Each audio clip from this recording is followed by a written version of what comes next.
This device. So, can I just start? So it's Ed McNerney. You are the CTO of One Laptop per Child, and this is one tablet per child, I guess. Exactly. This is our X03 tablet that we've been working on with Marvell. This is sort of a jump to both the tablet form factor and ARM technology for what we do.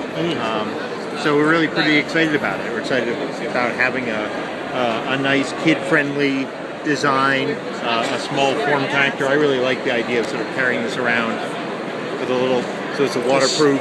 Oh, that's waterproof, yeah. And it feels like a book. Yeah. It's just you carry it around and it's very portable and light. It's got the same kind of low power and very efficient power consumption that we've used in our laptops. Obviously, you can make things simpler and more efficient in a tablet. What kind of battery life are you talking about with this?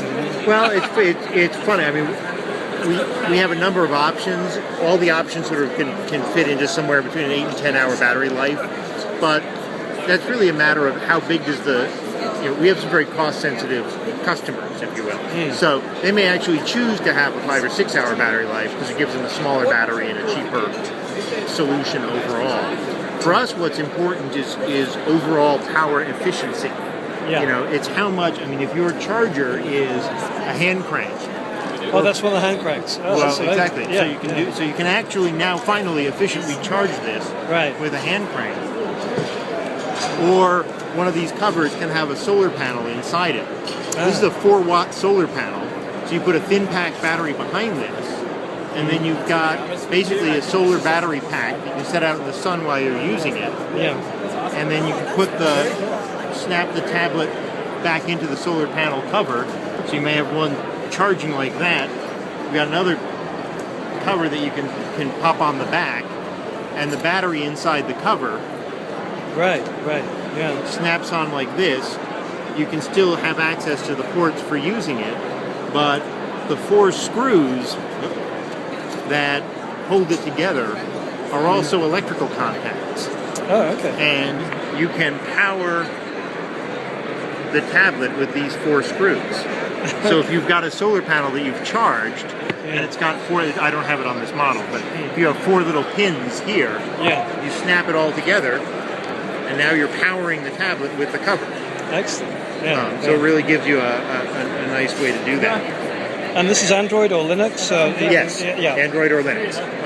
We're only demoing our Linux software here. Android is kind of, if I showed you a tablet running Android, you wouldn't see anything new. Right, of course. And that's one of the things that we're trying to do is give our customers choices. If they want Linux, a lot of our users, we've got 2.5 million laptops out there in the world.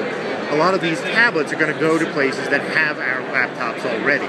And they have an investment in some of the educational software that we've been running on our laptops. So they may want to keep the same environment, the same applications, the same Linux approach. Right. Somebody who's brand new may say, no, I'd really rather go with Android because I've got Android applications that I'd rather use.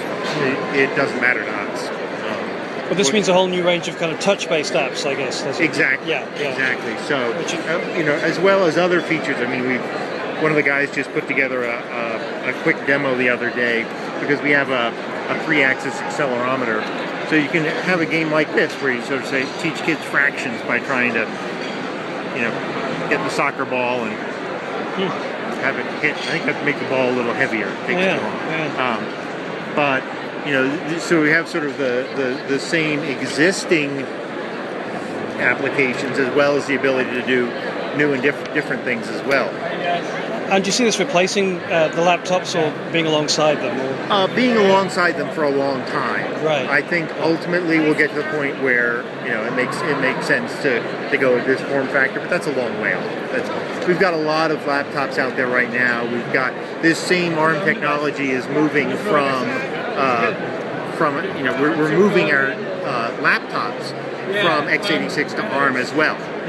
So the low power benefits and all that can really carry forward here. And what's the optimum kind of price performance kind of equation you're looking for? Is it sub $100? And we're aiming. Well, I'm glad you asked the question that way. There's a lot of talk these days about inexpensive education tablets where price is the goal. It's like, I don't care what it does as long as it costs X dollars. Like the Akash in Right? India. Yes, right. I don't care what it is. As long as I can say it's $35, Okay. then I win. And, that's not right. We don't think that's, we're very glad that the Indians are trying hard along that goal. But, and I think they've got a $60 or $65 cap and whatever it costs right now. Which is great. That's a great thing. But we'd worry about making compromises to get to that point. We think you can get this in volume, in large volume, to around $100 price point. Okay, but it's someone who has to make a commitment to do that. And somebody might choose to have some configuration that's a little different and say, okay, maybe that's $110, maybe it's $120. I'd rather have a $120 tablet that actually solves my problem than a $100 one that came up short. And you have firm orders for this? And no, we don't. You don't? No. We're sort of here saying we're introducing it.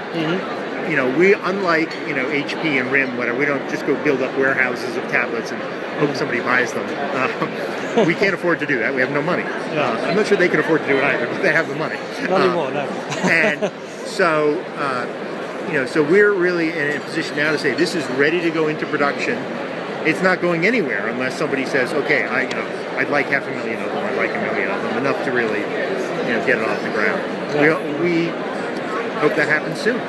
It may well happen by the end of the week, but... Well, good luck. Well, thanks.